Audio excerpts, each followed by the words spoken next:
Welcome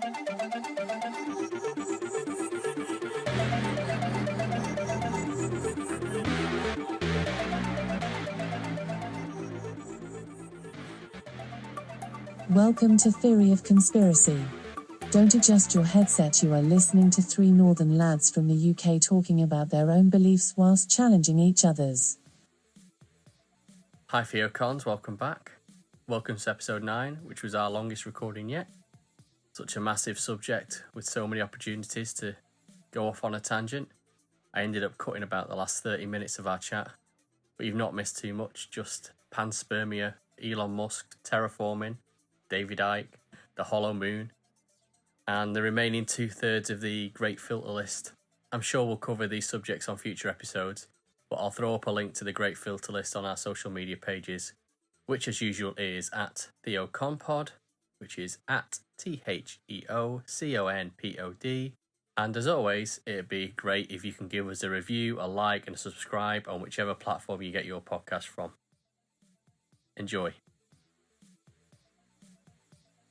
Hi TheoCons, welcome to episode 9, and today we're going to ask the question, are we alone?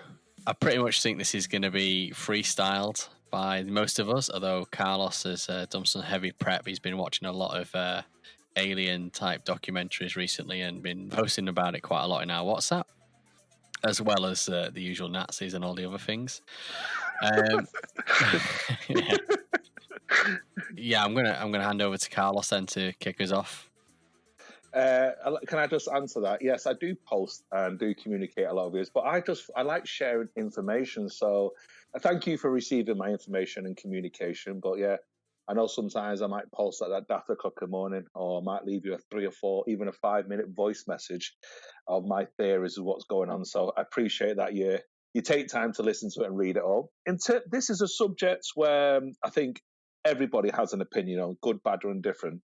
And there's 3 questions I think we all as a human race ask. What's the meaning of life? What happens to us when we die? And are we alone in the universe? They're probably 3 kind of questions we all ask ourselves. And over the last, say, 5 to 10 years, people sort of like the information coming out with like, there's probably no life out there. So now it's mathematical. It's mathematical. Even if you look at the Drake equation, it's mathematical that we are not alone out there. And now they're actually thinking about sort of exploring some of the moons of so Jupiter, Saturn, and they could actually have life on the moons alone. Never mind in the vast universe, but even in our back garden, there could be life. So that's why obviously it could be different types of life. Bacteria is seen as life. And that's a question where I start asking that Elon Musk is actually talking about exploring the universe, because it's our role is to explore like our forefathers and ancestors. And I do believe that we will find life in our back garden, and then everything we know about our history will probably have to be rewritten and changed. Can I just say, I don't have a big deal with that, because our history is so brief anyway. Our written history is so brief in the millennia, in the space of time. We've got a few thousand years. 5,000 years of writing or something that can go back. Well, that's what we can do. We've probably been around a lot longer than that, but yeah. Well, exactly. But our history is only, what we need is somebody to visitors like that would be good, because they could probably know a bit more of our history than we do. Well, that's our mainstream history, because there's probably, like Bob Lazar once said, is that when he was working on, I think, correct me if I'm wrong, Nick, he was working on 7 ships. He was working on 7 ships, and one was discovered through historical dig. So to me, historical means tens of thousands of years old. Allegedly. Obviously, it's a different conversation, but he found this historical dig, and we probably do know our history from 100,000 years ago, even 1 million years ago. But the problem is, I think we would be scared. When I say we, I mean society, because can you imagine if someone turned around and says, "Oh yeah, I've discovered Jesus Christ's CD collection"? Everyone go, "How the fuck is that possible?" It's obviously, we're scared of going against the grain. Like, I think we've been around much longer, and I think we probably have been influenced from the intelligent species from a far galaxy. I don't mean literally manipulated that told, but I mean, probably they've come back and they've shared knowledge with us. Because obviously, it's like if we go back 500 years ago and we give Columbus a nuclear submarine, he won't have a clue what to do with it. But we have to slowly educate him for him to take him to the next level. And that's why I believe that we have been influenced by extraterrestrial intelligence, but we're scared of making that public because everything you know, especially religion, will go into meltdown. People will start challenging everything. Say, really, what you're telling, is it true? So I think that's where the influences come from. I think religion won't go into meltdown because I think it's already started to adapt. They're already saying if there's life on other planets, God put it there anyway. As well as on Earth. So it's still all they're still saying God, God, God. It won't be accepted so easily because the scriptures, as they like to refer to them, tell them that we are God's chosen ones. So if there's another species out there that's more advanced than us, that will bring into disrepute all of their belief. The ones that are dedicated to the teachings of the scriptures and all that. So that is so we're not saying life, as in it could be microbes, worms, fish, whatever, space squid. You're talking about other intelligent, like for like us, if not more, more advanced than us. Yeah, which is bound to be. Old Testament would say we are the chosen one. The Jews were the chosen race, and then everything came from that. But then, if it's like Nick was saying, a superior race came along, we think, well, I thought we were the chosen one. These can bunny hop from galaxy to galaxy with this kind of device or ship, what we don't even have nowhere near comprehend or even trying to develop that. So then you have to start questioning yourself: are we just some form of bacteria? Then that goes against what God said, because obviously people says, oh, I'm sure some religious people will probably say, oh, that's God's way of testing your faith or something. But you are probably right. I think new religions will actually come about of this. Like Scientology will probably get probably a burst.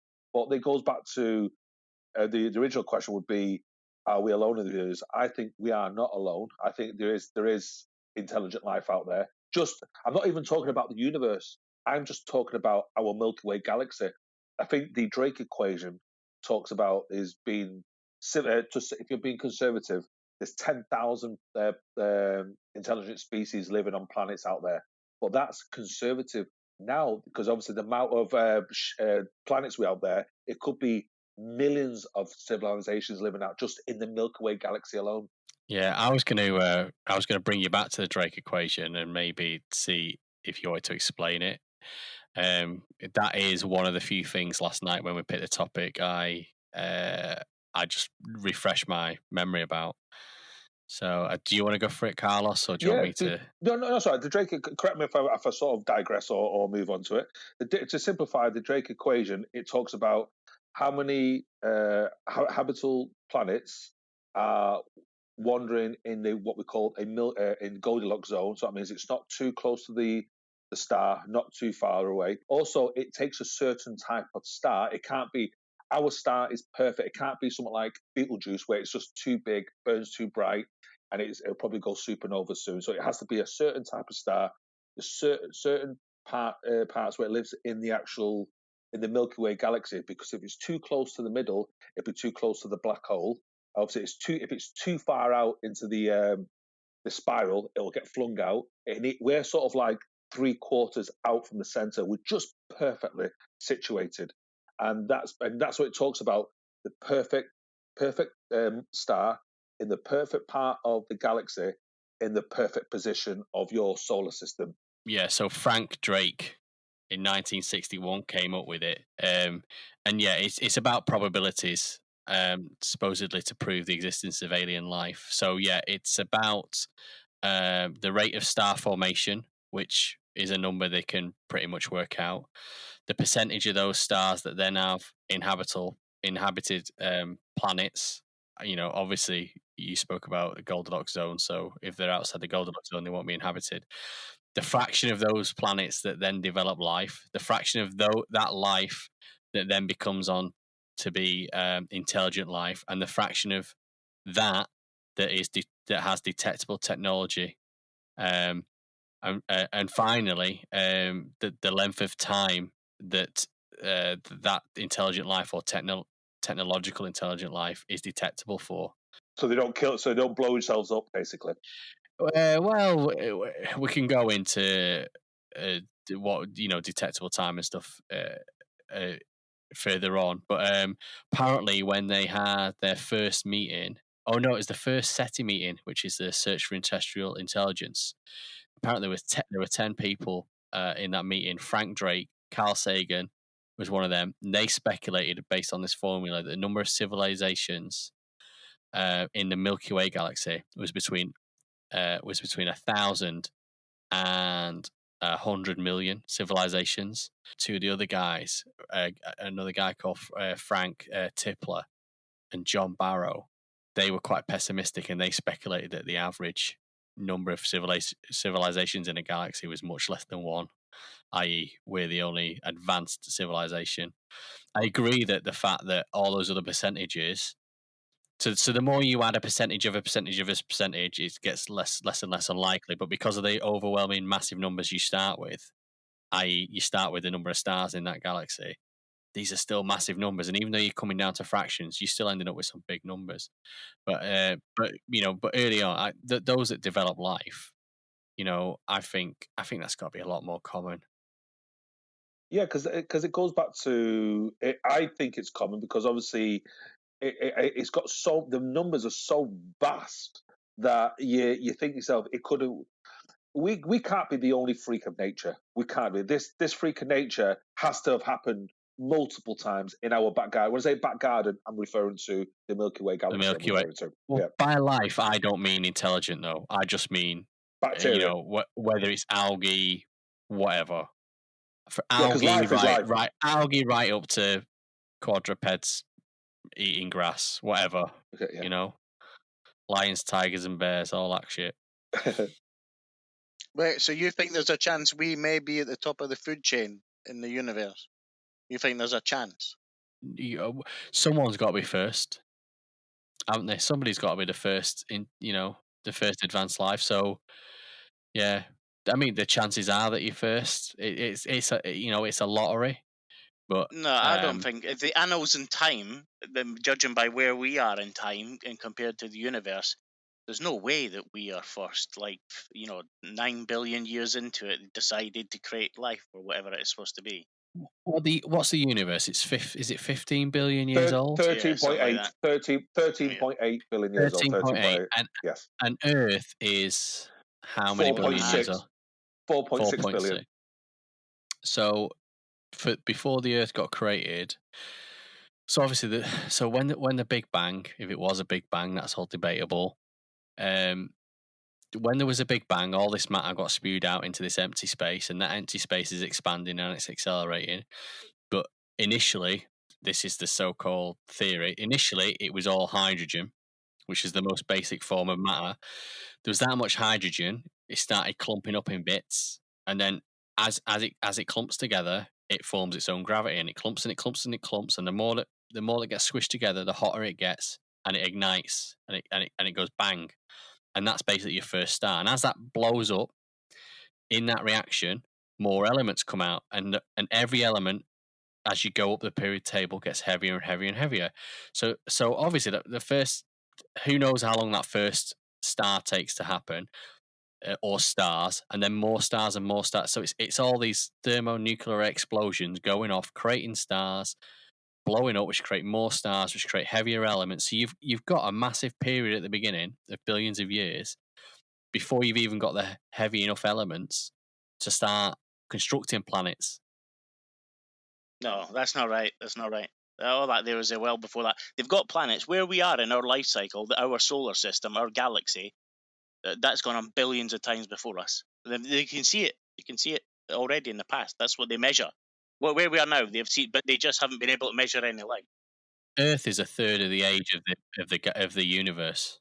Yeah, but because if there's a planet that's just evolved 1 billion years before us, Andy, can you imagine? Yeah, it's had millions of years to evolve. So sure, yeah. I'm not saying there weren't planet. There weren't. I'm not saying there's the no first way planets we're the first. I would bet my house that we're not the first, without a shadow of a doubt. Intelligent life forms in time, no chance. just because a billion years is just such a vast period of time, so much can happen. We think about our lifespans as not like our personal, but our human is a blink of an eye. It's not even that. It's like it doesn't even compute. So to imagine that this has never happened billions of times before, given the gazillion opportunities it's had to happen, Yeah. I'm not even anywhere near that. Okay, so you know about the Fermi paradox then? No, but tell me more. I like what you were saying. Fermi paradox. Okay, you just like the sound of my voice. Science, science a bit.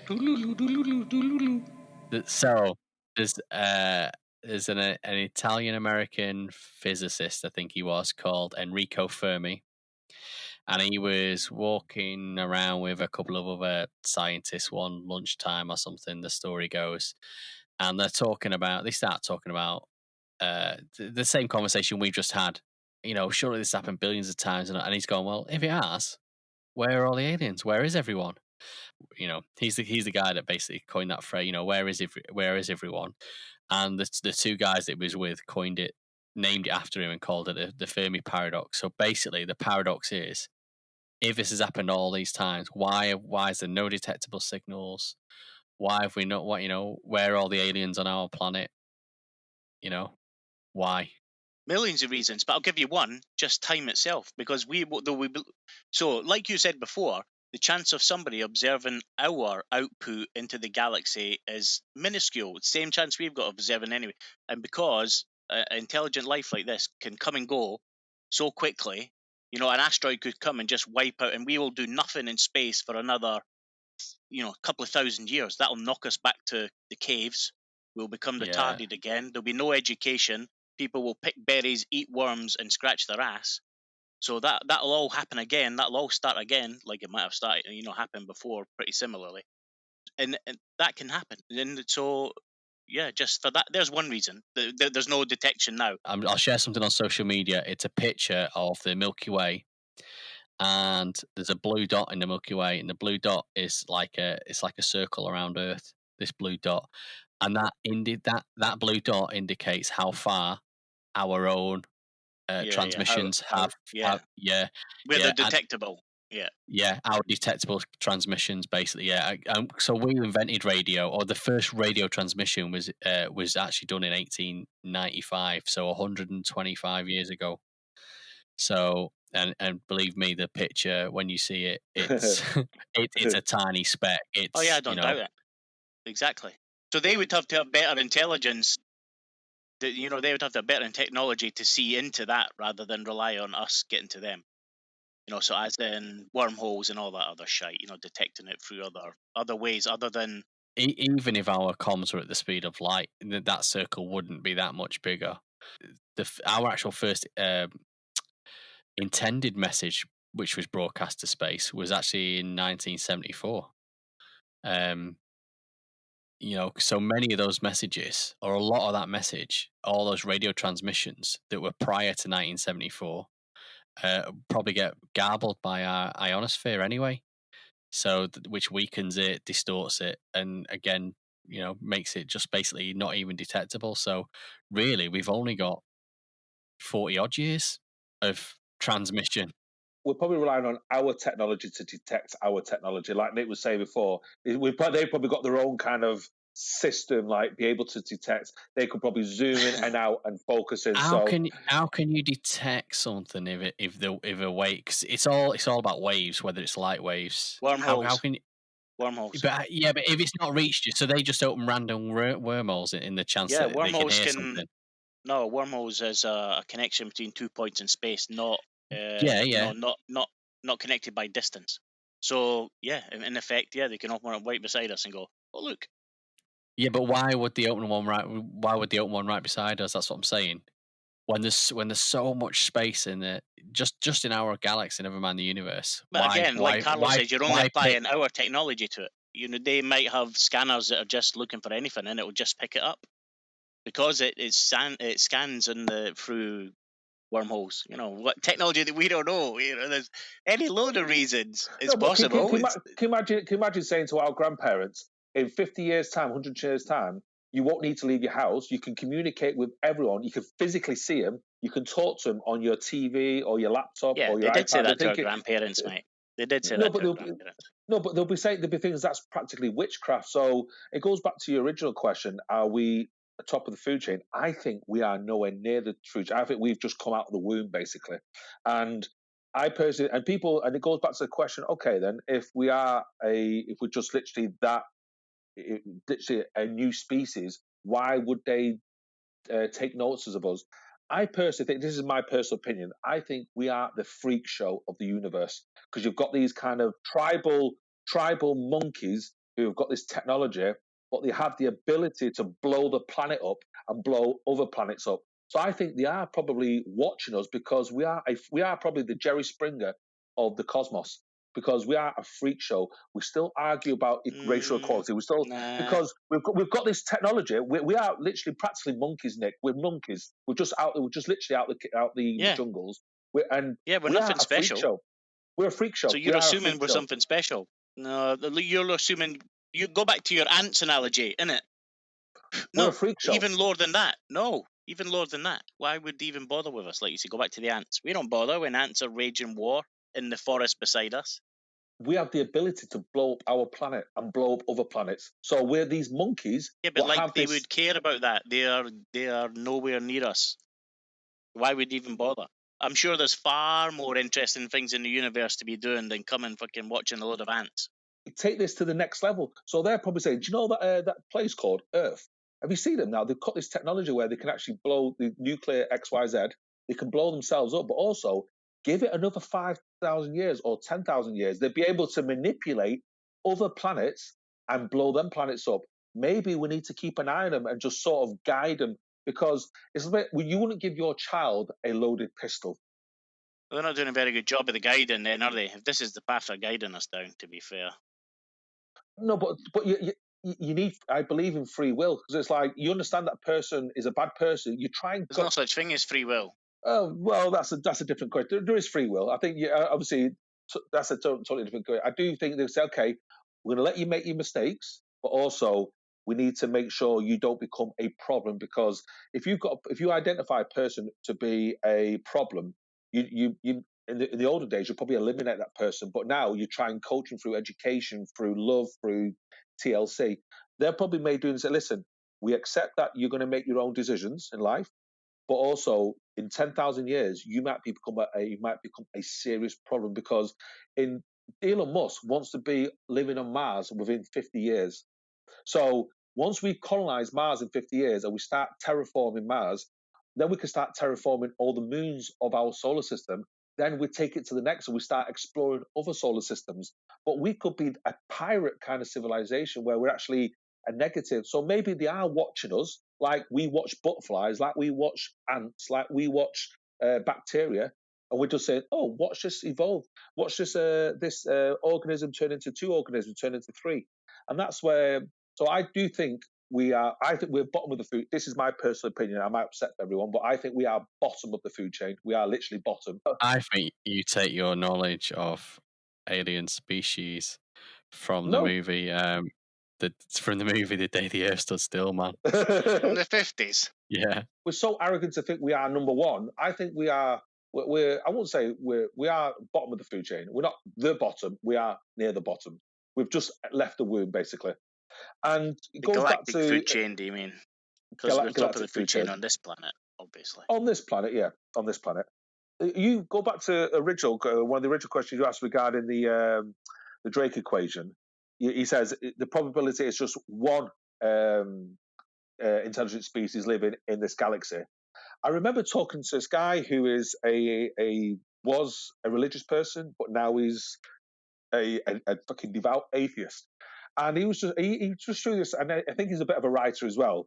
As I don't know if he's sort of like throwing a bit of sci-fi out there. And he says, okay, he give me a scenario which I found really interesting. Maybe if there was a God, he's atheist, but he played the game with me. So say if there was a God and he created all these different galaxies, and he did put one intelligent species in every galaxy to see how they manipulate their surroundings. So, and the reason why we are so far apart is we can't cross contaminate each other. like a crime scene, or like you're doing a science lab. You don't want to cross contaminate your petri dishes and stuff like that. So God will give us, okay, we'll give you a problem with racial equality or racism, everything that you want to talk about. In this galaxy, I'll give you a problem with your science. This galaxy, you'll have a problem with your actually inability to evolve as a species. So in the Milky Way, he's just put all the problems in it. No, we're the only problem because we're just one species, and because that's why we're so far apart, we can't cross contaminate each other. I'm not saying it's true. I just found it was an interesting outlook, because how an atheist was saying, he was trying to work out how people, gods and civilizations. But let's just go back to what you said. You said there could be just only one intelligent species living per galaxy, but if you look at the mathematical equations, there's trillions of galaxies out there now. So I don't even know what a trillion looks like. Is it 1,000 billions? Is it 1,000? I don't know. 1,000 billions. It's just scary, the volume out there. So that means for us to be the only intelligent species, it's mathematical impossible. Obviously, and that's it goes back to the original question: are we alone in the universe? No, we are not. If we are, then I worry for us. If this is the best that the universe can produce, then I hope that we can evolve as a better intelligent species. And I think with people like Elon Musk on this planet, I think we'll, in about 20, 30, 40, 50 years, we'll start going from being a human being to sort of like cyborg, like embedded in AI inside us. And that's when we'll be able to communicate with extraterrestrial intelligence or intelligent beings in the vast universe. If the chances are that that's happened and they became intelligent 1 million, 2 million, 1 billion years before we did, 10 billion years before we did, right? And their technologies had 10 billion years on the top of ours. I mean, look at our technology. Like you say, it's only a couple of centuries old, and just look at the last 100, 150 years. You know, the advancements, even the last 50 years, we've had the space race and everything, just over 50 years. So apply all that to these other these other civilizations, then they surely have come up with wormhole technology. They've been able to colonize other planets, because just having a home on one planet, gets hit by an asteroid or an exploding sun, you're in trouble. So you do need to spread out if you want to survive. Surely that even if they can't do the wormholes or travel at the speed of light, or faster than light, should I say, surely one of them would have invented self-replicating probes and just blast them out there. One of them probably has. In all of these scenarios, some of them probably have. Why is there no probes then? Why is there no advanced? Just because it's so vast. Just because the space is so vast. Even if you say there was, let's say it's happened 1 billion times before, exactly where we are now, and gone on to become greater things, even at 1 billion times, even at 100 billion times, it would still, those would probably populate such a small part of the universe that you replicate that many, many, many times over, and you probably still wouldn't make a dent in the universe. Yeah, the size of the universe does break your brain a bit when you think about it. I like to think about it a lot, and it does break your brain. That is one of the explanations of what they call the Great Filter. Have you heard of the Great Filter? No, what's that? Explain that. No, tell us more. Okay, so the Great Filter is a hypothesis about why we've not got aliens in our backyard, basically, why we've not got probes and radio signals, pulsar signals, all this sort of stuff going around. That what they're implying is that when a civilization gets to a certain point, something is stopping it from reaching out into the galaxy, which sheds. Well, we're sort of at that point now where we're starting to maybe spread out into our own galaxy. It's definitely coming.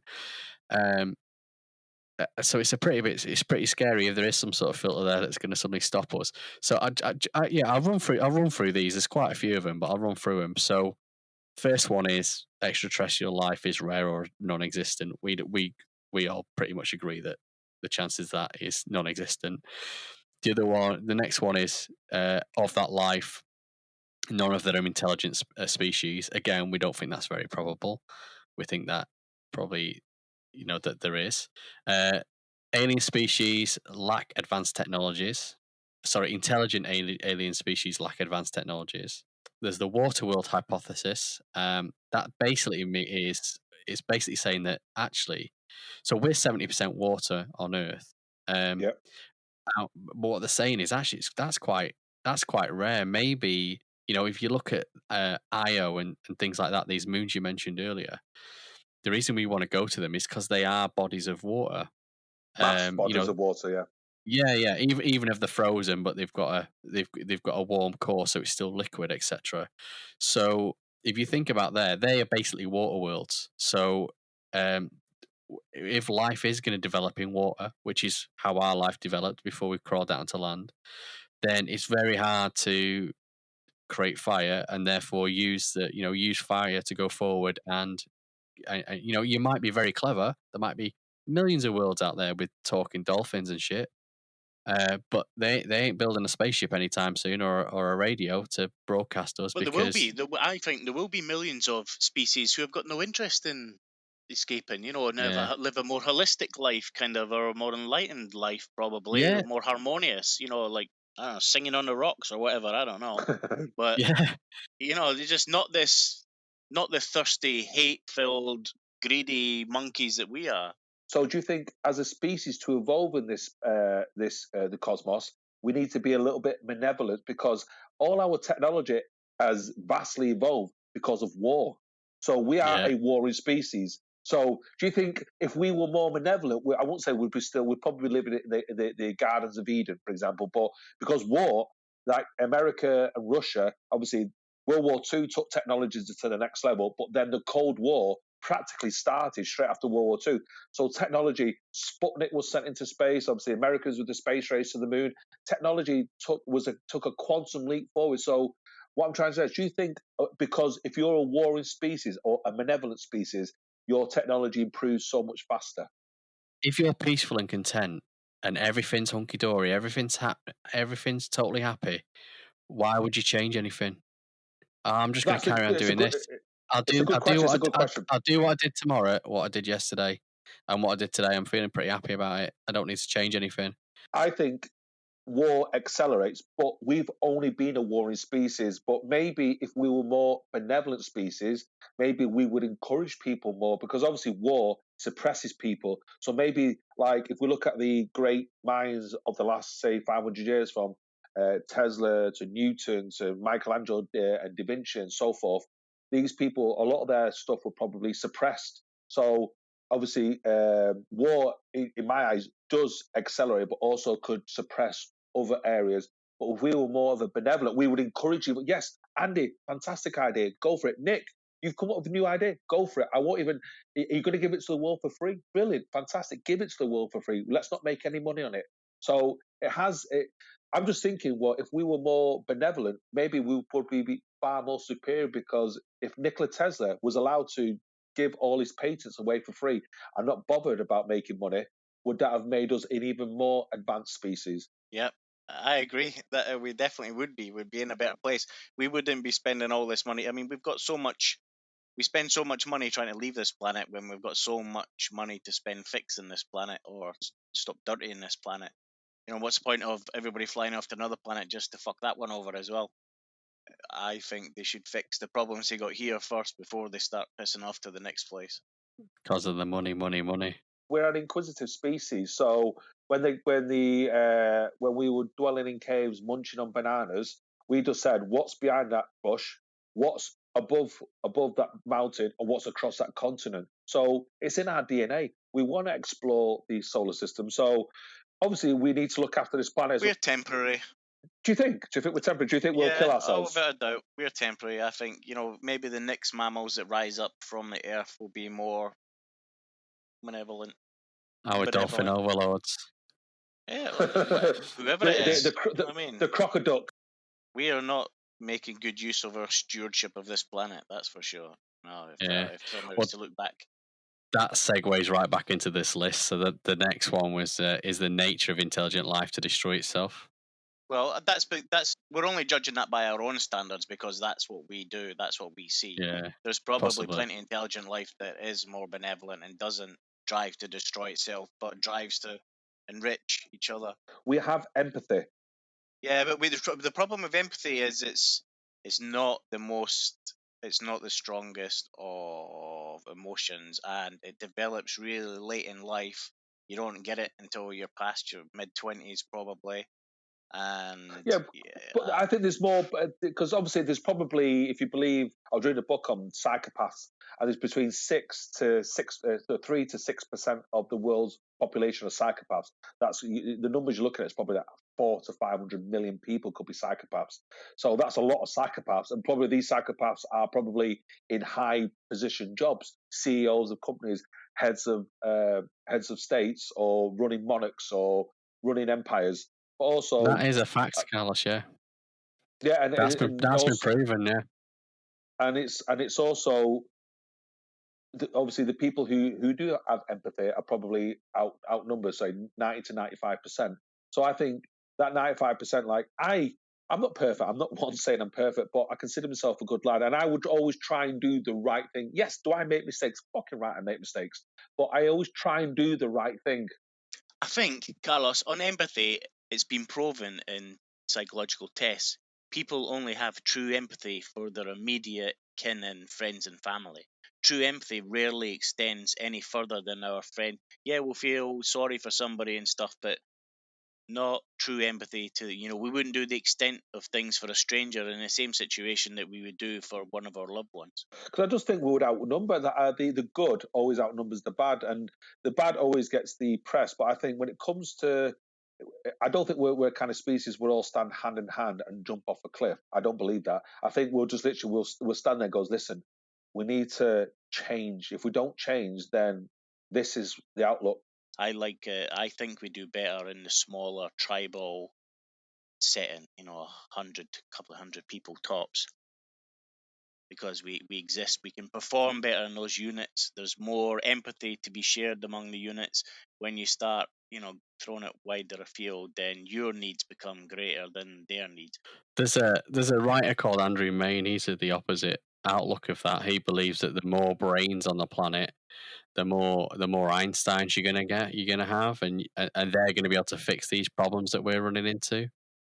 Yeah, I think also we're on the decline, though, isn't it? It's been proven that our genes are deteriorating. We're getting worse. Our brains got smaller in the last 100 years or so, couple of 100 years. I can't remember. No, not a couple of 100 years. Sorry, probably thousands of years. Yeah, since we developed into humans, our brains have gotten smaller. Sorry, Nick. Yeah, I saw just yesterday that the size of your brain's got nothing to do with intelligence. There's a lot of mammals with bigger brains than ours, but our intelligence is getting more focused. What we declare, what our technological advances and what we define as achievements, it's narrowing to a point. But you look at the areas and countries that are doing really well. It's also down to education, and that means if we can educate ourselves, we can obviously be more benevolent, and that's where people start talking about where extraterrestrials are trying to influence us, to trying to educate us. But then it goes back to the original "Are we alone?"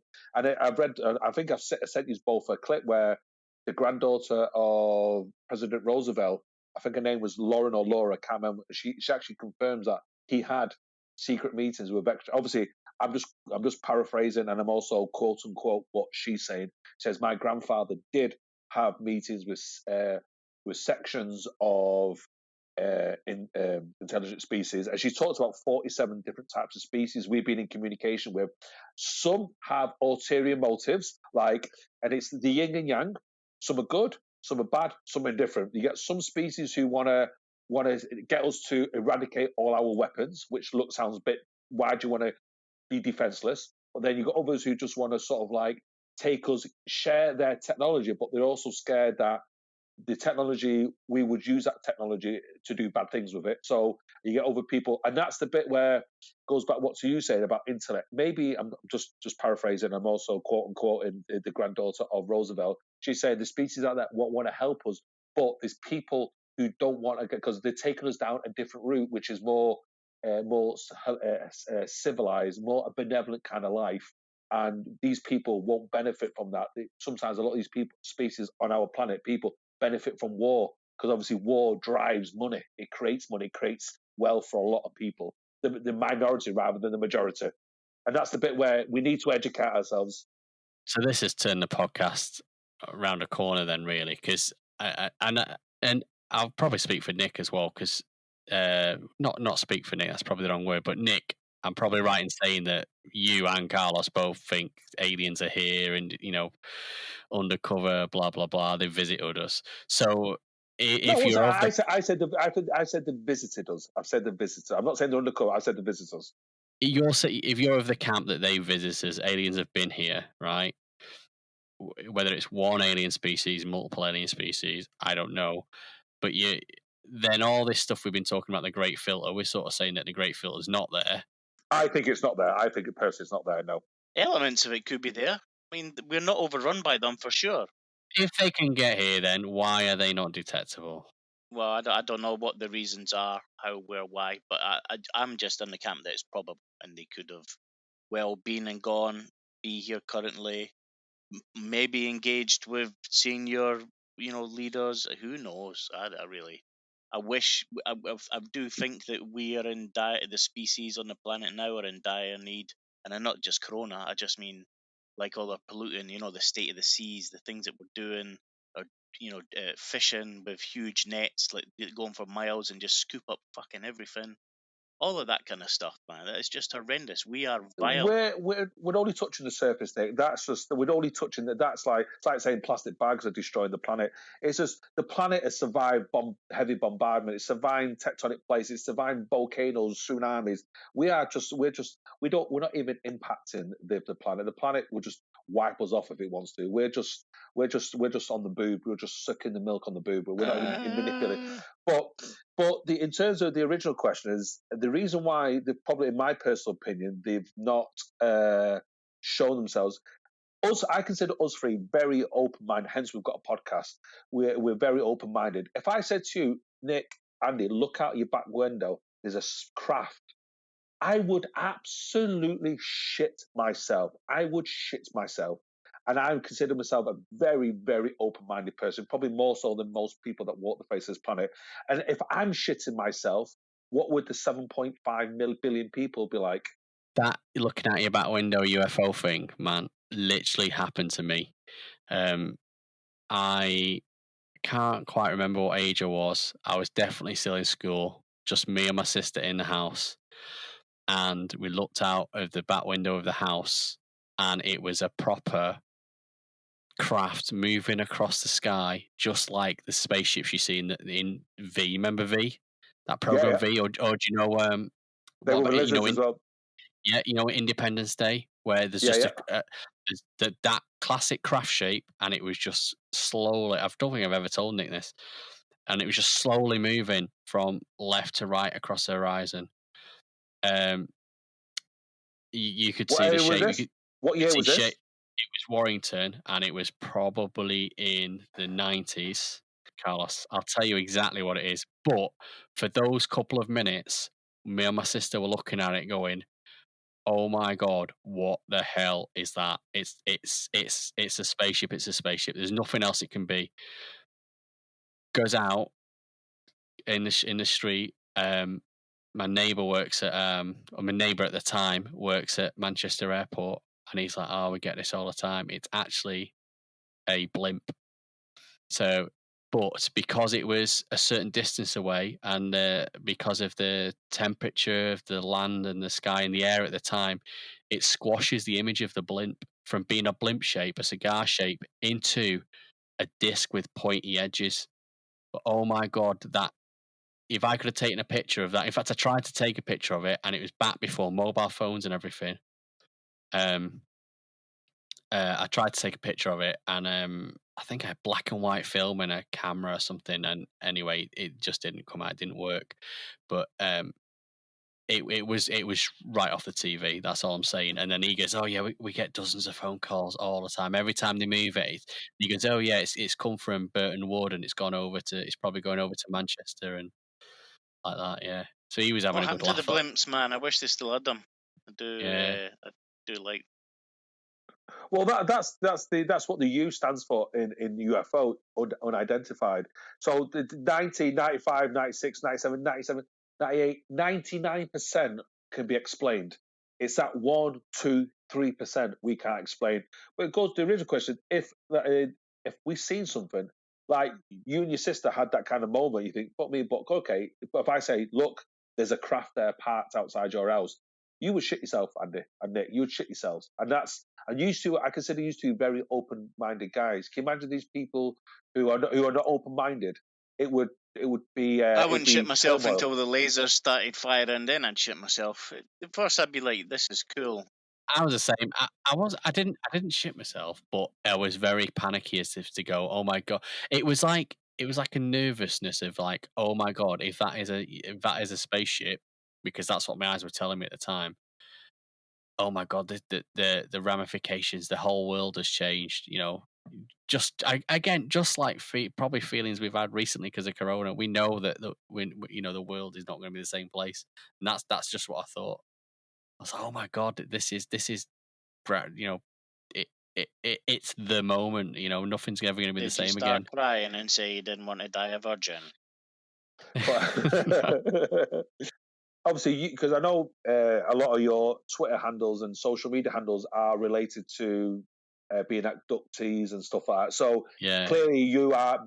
I'm a sci-fi person. Nick's a sci-fi, but you take sci-fi to the next level. So I get the feeling that you're I won't say a non-believer, but you don't think there's life out there. Oh, there's definitely life out there, and there's probably intelligent life out there, but I do not think they are visiting us in spaceships. I think I've not always said that, but in the past, that's been my outlook for the past 20 years. The first 20 years of my life, God, yeah, I would love for aliens to be real. It would be so cool, and just think of the possibilities. It just all that. But I came around to thinking actually, I was, I was a regular subscriber to UFO magazines. I would, the So internet was was I. quite new. I was absorbing everything, and if you start seeing patterns in the stories, and you realize that, oh, some of these people are just making things up, or if there's 10 theories about life on the moon, and they're all so different, and they can't all be right. You could throw back at me, oh yeah, but maybe it only takes one of them to be real. Yeah, maybe it does, but why is the 10 people all spouting different stories and all saying this is the truth, this is the truth? It's not that it overwhelmed me. I just got like, oh, do you know what? This is my skepticism turned on, and I just went, That's why you need to filter it a lot out. Yeah, that's why you need to filter it a lot out. it's probably not true, and then you start rationalize it and use real science and things. But yeah, still love sci-fi, man. Still love sci-fi. Can't get away from that. I'm the opposite. I do believe the universe is teeming with life. I think they have been visiting us, not even in person, probably telepathically or through today. We use sort of like some form of AI or drones.